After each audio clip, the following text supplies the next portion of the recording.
Da una parte Fiera Franca, dall'altra bandiera del Veneto listata a lutto accade a Cittadella in coincidenza con il 150° anniversario dell'annessione plebiscitaria della nostra regione al Regno d'Italia. Un'azione mirata a risvegliare le coscienze, ha dichiarato al telefono il sindaco Luca Pierobon, rifacendosi al plebiscito del 1866. Nessun retroscena politico, precisa. Si vuole sensibilizzare i veneti, la popolazione di Cittadella, ma in generale i veneti che poi frequenteranno anche la Fiera Franca di Cittadella, su un momento storico importante della nostra storia, un momento che ai più è poco conosciuto e a chi è stato raccontato in maniera errata, magari tralasciando alcune cose. La storia va spiegata che è partito un telegramma 2 giorni prima dichiarando già l'annessione del Veneto all'Italia, il plebiscito del 21 e 22 è stato fatto con un sistema elettorale a dir poco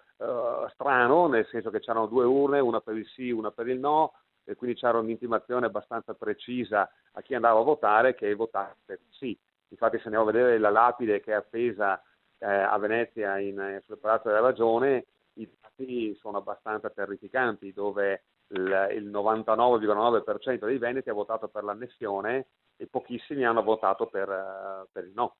Certo, senta che messaggio vuole lanciare ai suoi cittadini, però indirettamente a tutti i veneti. Il messaggio che vogliamo dare è quello del confronto, cioè nel ricordare la nostra storia, ma anche confrontarci con chi ha delle idee diverse, perché è giusto che i nostri giovani che imparano sui libri di scuola la storia d'Italia e la storia del Veneto sappiano effettivamente come sono andate le cose. Oggi e domani dunque la bandiera del Veneto listata a lutto, domenica e lunedì invece in occasione della Fiera Franca ritorneranno a sventolare come di consueto.